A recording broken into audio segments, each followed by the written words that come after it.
Challenge 19e, 31 jours, 31 poètes. Et aujourd'hui, je vais tricher un petit peu. On va continuer ce début de mois avec des traductions, et des traductions d'une langue que je ne connais pas, le russe en l'occurrence.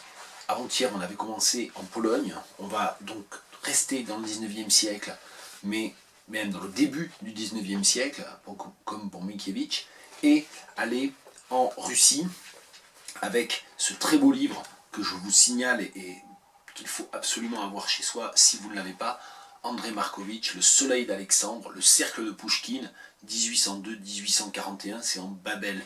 Andrei Markovitch, mais évidemment, sans lui, il y a tout un pan du 19e siècle russe que nous ne connaîtrions pas, nous qui ne lisons pas le russe. Alors j'ai beaucoup hésité parce qu'en fait ce livre, alors je n'ai pas hésité du tout à l'inclure dans le choix des 31 jours, mais j'ai beaucoup hésité parce que évidemment il y a un très grand nombre de poètes, outre Pouchkine, que j'ai pu découvrir dans ce livre-là à l'époque où je le pratiquais pas mal, et je suis très content d'ailleurs de le reprendre. J'ai hésité, j'avais regardé un poème de la deuxième partie, un poème de Konstantin Batiushkov, mais comme la note écrite par Andrei Markovitch signale qu'il s'agit en fait d'une traduction en iambe d'un poème de Byron, j'ai trouvé ça un petit peu dérivatif. En fait, le poème est magnifique et le fait qu'il figure dans l'anthologie veut bien dire que c'est tout autre chose qu'une traduction, qu'une simple réécriture. Mais voilà, bon, finalement, mon choix s'est porté sur deux poèmes différents. C'est pour ça que je disais au début de la vidéo que je triche un petit peu. C'est parce que je vais vous offrir deux poèmes pour le prix d'un aujourd'hui pour ce troisième épisode. Et le premier poème, et ces poèmes se trouvent tous les deux dans la partie intitulée Les Trentenaires, et je vais vous lire un poème de Pouchkine, traduit par Andrei Markovitch, et un poème de Fyodor Tchoutchev, traduit également par Andrei Markovitch. C'est aux pages 362 et 368 pour celles et ceux qui possèdent le livre. La folie, Fyodor Tchoutchev. Où, vapeur, les cieux se confondent avec la terre calcinée, ivre d'indifférence au monde, vit la folie infortunée. Du sable en feu sur le visage, sous un soleil qui chauffe à blanc, elle examine les nuages de son regard, vitreux et lent. Tressaille et plaque son oreille contre la terre crevassée.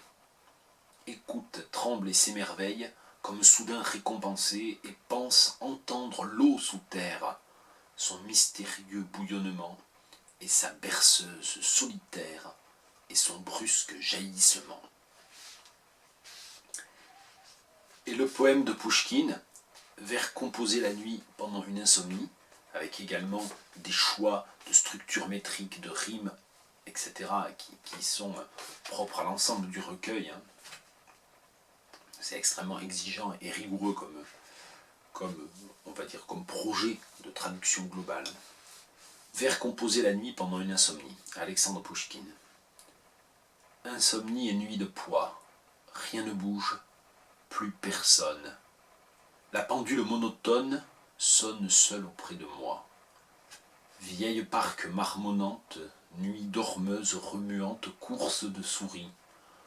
Pourquoi, vie, qu'exiges-tu de moi? Morne bruit, que veux-tu dire? Tu reproches, tu soupires qu'un jour meurt vide et froid? Que chuchotes-tu sans cesse? Un appel, une promesse?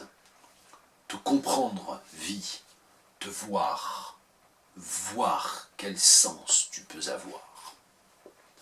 Et donc ces deux poèmes de Tchoutchev et Pouchkine se trouvent avec bien d'autres dans ce livre vraiment indispensable, Le Soleil d'Alexandre, anthologie, notes, présentation, traduction bien sûr, par Andrei Markovitch.